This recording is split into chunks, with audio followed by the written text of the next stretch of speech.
Welcome to the explainer.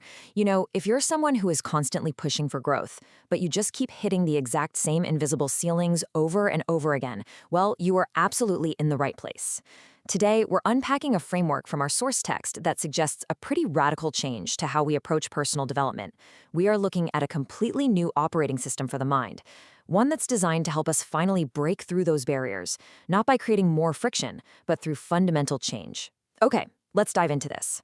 There's a line from the text that serves as the absolute anchor for everything we're discussing today. You don't rise to the level of your desires. You return to the level of your identity. I mean, think about what that actually means for a second. We can have all the ambition in the world, right? We can read every book, set the most incredible goals. But if our subconscious baseline, our identity, hasn't shifted, it acts exactly like a gravitational pull. It just drags us right back down to our current limits. Basically, our identity dictates our reality. So, to get out of that loop, here's our map for today. 1. The invisible ceiling. 2. The engine of life. 3. The identity shift protocol. 4. The power of soaking. And finally, 5. Your first class ticket. All right, let's start with section 1, the invisible ceiling. We all know that maddening frustration, don't we? Doing everything quote-unquote right, but still feeling like you're trudging through neck-deep mud just to reach the next level.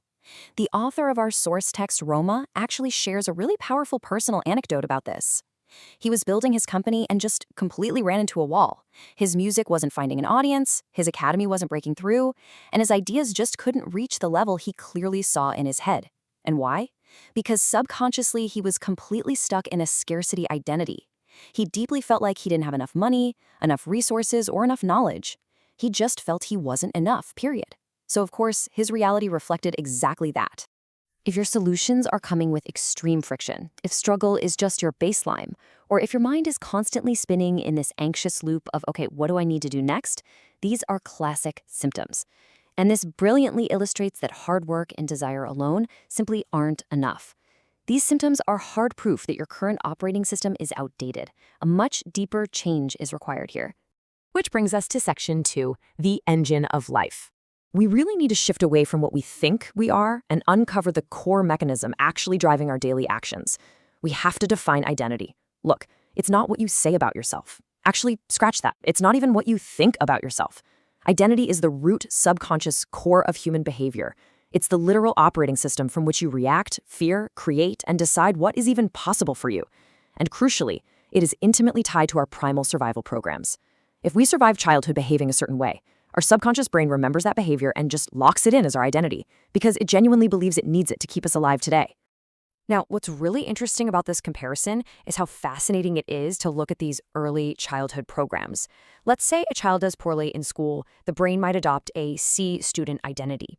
Struggle and low expectations basically become the subconscious norm for survival. But on the flip side, someone with an athlete identity naturally works out, not through forced painful discipline, but because their subconscious believes training is literally required for survival. These early programs dictate our adult behavior, creating this closed loop where the subconscious completely overpowers our conscious motivation. Let's move into section 3, the identity shift protocol. So, how do we actually hack that loop? Well, we're looking at this not as some floaty spiritual concept, but as an accessible, conscious technology for growth. The text asks a super profound question. How would you live if you were already wildly successful? I mean, really, how would you live if you already had that big company or were perfectly healthy right now? The author challenges us to stop striving for this distant future version of ourselves and start imagining the physical, emotional reality of being at our highest version today. The very first major actionable move in this protocol is incredibly simple, yet honestly incredibly difficult for a lot of us. Allow yourself to be. We have to actually grant ourselves the permission to embody that successful, enlightened, highest state right now. We are already biologically capable of it. It's just a matter of dropping all that internal resistance. Because the reality is exactly this. Your current identity cannot solve your current problems, but your highest possible identity, it can. Easily. When you grant yourself permission to assume this new identity, magic happens. The subconscious stops fighting you and naturally starts finding solutions. Action just flows from a state of peace instead of panic. And that heavy, constant anxiety just drops away because you aren't trying to prove anything to anyone anymore. You already are it. Let's look at Section 4, the power of soaking. Let's move to and see how this builds, because knowing this conceptually is one thing, but how do we actually rewire the brain and install this new operating system? The old paradigm relies strictly on desire, pushing, striving, and frankly, causing massive friction. But the new protocol? It's all about embodying that identity and soaking in it, which creates a natural flow. The author uses a fantastic analogy here. It's like acting. Think of an actor working on a green screen. The physical scene around them isn't actually there yet, right? It's going to be added by computers later. But the actor plays the role as if it is 100% real right now. We have to play the role of our higher self on our own green screen until the actual scene of our life gets built around us. So, here is the actual process of soaking. Step 1. Enter the state of your higher version. Step 2, and this is absolutely critical, feel it as a physical sensation in your body. It is not just a thought, it's a physical calmness or a deep confidence. And step 3, stay there and soak. You do it for a minute, then an hour, then a day. An identity shift doesn't start with inventing a new you on paper. It starts the exact moment your body physically feels, oh, wait, I can be this. To help the body actually get there, the source text offers this simple, really grounding mantra. Right now, I'm okay. Right now, everything is fine. And look, it's not self-deception. It's simply shifting your attention to the physical truth that you are breathing and you are alive. Repeating this physical truth helps your stubborn subconscious adjust. It finally drops its guard, stops struggling for survival, and accepts this new, elevated state as your new normal. And finally, Section 5, your first-class ticket. So exactly how does this technology apply directly to our everyday lives? Well, this protocol isn't a one-trick pony. It applies literally everywhere. In entrepreneurship, business suddenly grows easier because ideas just flow. It breaks creative crises by having you live as a successful artist today. It shatters financial ceilings by completely removing scarcity. It overcomes burnout by infusing meaning back into your work. It transforms relationships by dropping old defensive patterns, and it even impacts your health by signaling vitality directly to the physical body.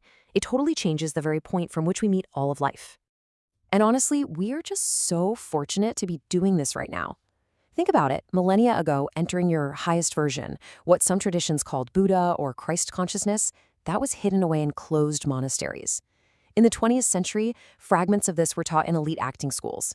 But today, this ancient knowledge has converged with neuroscience and AI to become a measurable, highly accessible technology. We literally have a first-class ticket to a process that used to take 30 years of isolation. So, the crucial point is that just having the ticket isn't enough. You really have to understand the mechanism here. Exercises like meditation or affirmations, they only work at a fraction of their capacity if you're just going through the motions mechanically. But they work at 100% capacity when you deeply understand how and why you are doing them. Understanding that you are actively rewriting your survival code, that changes the entire game. Which leads to the absolute hardest truth of the whole protocol. Principle 4, independence. The author provides the map, the AI prompts, and the exercises for sure, but no one will walk your path for you. This requires a really strong, mature mind. We have to unravel this puzzle ourselves. We have to be the ones willing to stand on that green screen every single day. Which leaves us with one final, really provocative question. What if you inhabit it today? Seriously, what will your life look like when you stop aggressively desiring the next level and simply decide to be it right now? The scene isn't fully built around you yet, but you can start acting on your green screen today. Soak in your highest version. Let your subconscious catch up. Your new reality is waiting.